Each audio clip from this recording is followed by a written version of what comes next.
Hello friends, welcome back to my channel English Tutorial. Let's start today's video. आज जो topic है वो है प्रेजेंट परफेक्ट कॉन्टिन्यूस टेंस. अभी तक हमने पढ़ा सिंपल प्रेजेंट टेंस, फिर हमने पढ़ा प्रेजेंट कॉन्टिन्यूस टेंस, फिर हमने पढ़ा प्रेजेंट परफेक्ट टेंस. अगर अभी तक आपने मेरी ये वीडियोस नहीं देखे हैं तो मैंने लिंक डिस्क्रिप्शन बॉक्स में डाल दी है, आप वहाँ पे जाके चेक कर सकते हैं.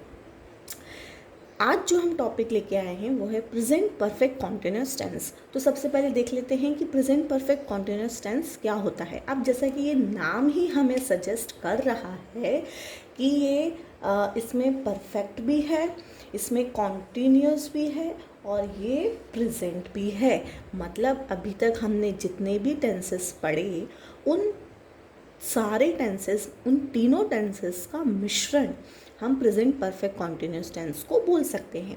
कैसे कि कोई भी चीज़ जो प्रेजेंट में हो रही है, ठीक है, परफेक्ट पास्ट में एक पर्टिकुलर स्पेसिफिक टाइम पीरियड पे स्टार्ट हुई हो and still continuing, that means क्या कहलाएगा वो प्रेजेंट परफेक्ट कॉन्टिन्यूस टेंस. ठीक है, डेफिनेशन देख लेते हैं. Any action which is being continuing from past it is called present perfect tense. It is also called progressive tense. अभी इसको हम प्रोग्रेसिव टेंस क्यों बोलेंगे? क्योंकि इसमें जो एक्टिविटी हो रही है, जो भी एक्शन परफॉर्म हो रहा है वो क्या है, स्टिल कंटिन्यूइंग है. क्लियर? चलिए अब इसके रूल्स देख लेते हैं हम कि how to form.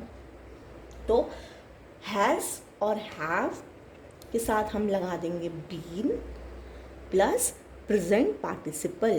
Present participle मतलब वर्ब की फर्स्ट फॉर्म प्लस आईएनजी. ठीक है, अब बात ये आती है कि हैज़ कब आएगा और हैव कब आएगा. हमने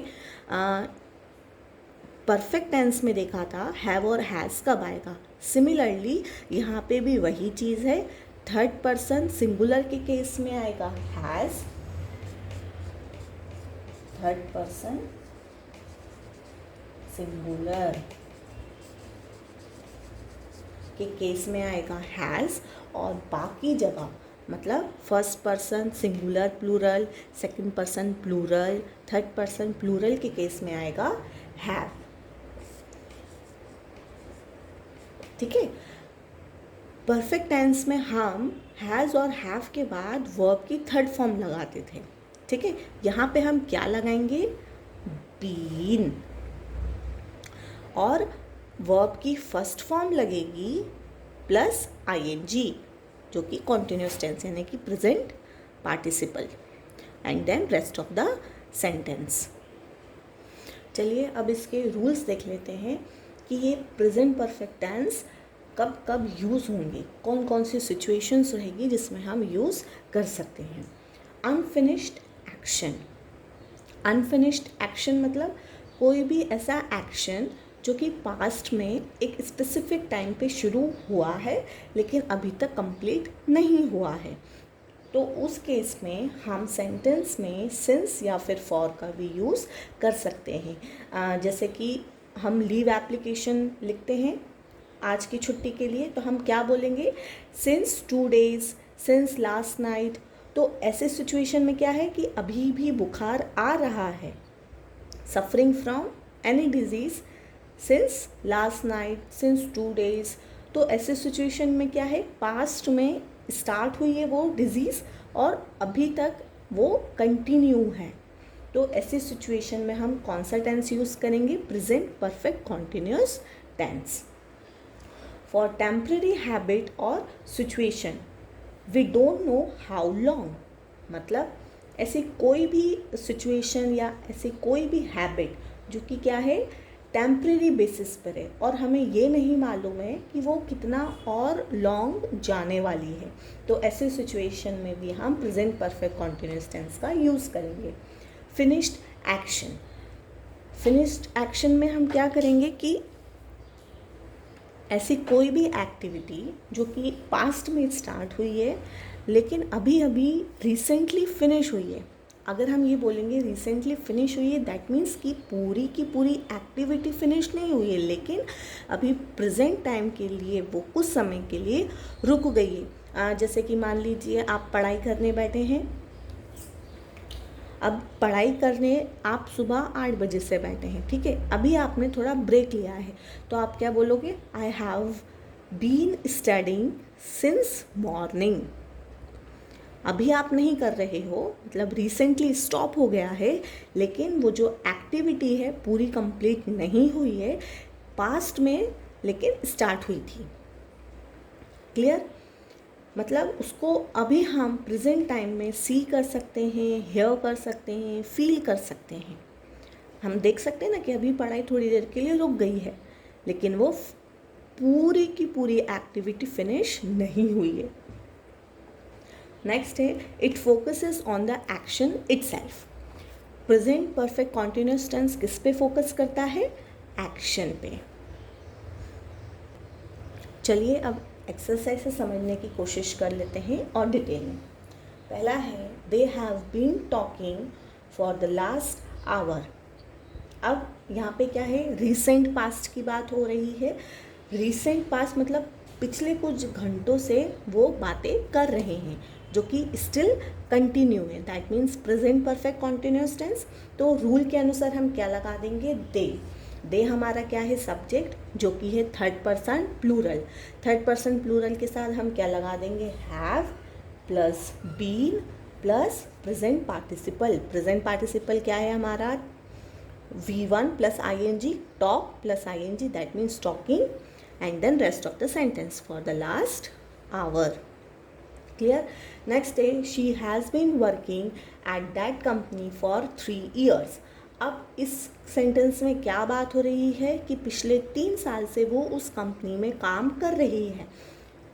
सब्जेक्ट क्या है हमारा? Third person singular. Third person singular के साथ हम लगाएंगे has plus been plus present participle and then rest of the sentence. इस सेंटेंस में और क्या यूज़ हुआ है? फॉर। ठीक है, हमने देखा था सिंस भी हम लगाएंगे और फॉर भी लगाएंगे। अब क्वेश्चन ये आता है, पहले नेक्स्ट वाला क्वेश्चन देख लेते हैं। Krishna has been teaching at the university since June. ये क्या है क्वेश्चन? कृष्णा उस यूनिवर्सिटी में जून से पढ़ा रही है। ठीक है, यहाँ पे हमारा सब्जेक्ट क्या है? Third person singular. Third person singular के साथ आ गया has plus been plus present participle and then rest of the sentence. अब इस सेंटेंस में जब हमने देखा था तो इस सेंटेंस में हमारा क्या आ रहा था? फॉर। बात क्या हो रही थी कि वो पिछले 3 साल से पढ़ा रही है। इस सेंटेंस में क्या आ रहा है? सिंस। यहाँ पे बात क्या हो रही है कि वो जून से पढ़ा रही है। अब इन दोनों के डिफरेंस समझ लेते हैं कि सिंस कब यूज़ करेंगे और फॉर कब यूज़ करेंगे। पास्ट में, रिसेंट पास्ट में नहीं, थोड़ा और पास्ट में कोई भी चीज़ हुई हो लेकिन हमें उसका एग्जैक्टली डेट टाइम नहीं मालूम है। अभी 3 साल से वो पढ़ा रही है, अभी 3 साल में कौन सी तारीख से, कौन से दिन से, कौन से मंथ से, ये हमें डिफ़ाइन नहीं है। हमें सिर्फ ये डिफ़ाइन है कि वो 3 साल से पढ़ा रही है।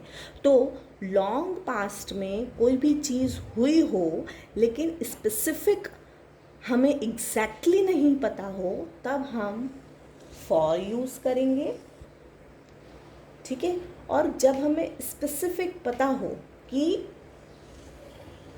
लॉन्ग पास्ट में वो एक एग्जैक्टली वो टाइम पीरियड से पढ़ा रही है एंड स्टिल कंटिन्यूइंग, तो हम सिंस यूज़ करेंगे।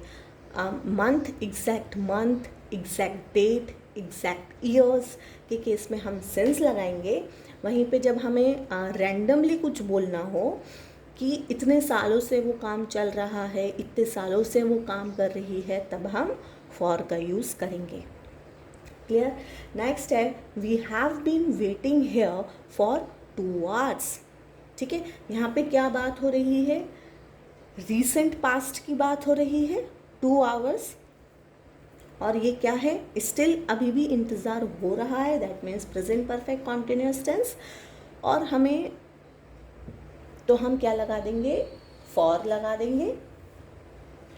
जब लॉन्ग पीरियड की बात हुई हो और एग्जैक्ट टाइम की बात हुई हो, सिंस 1947, सिंस जून, तो सिंस लगाएंगे। यहाँ पे क्या है, रिसेंट पास्ट की बात है, एग्जैक्ट आवर हमें पता है लेकिन रिसेंट पास्ट की बात हो रही है तो हमने फॉर लगाया।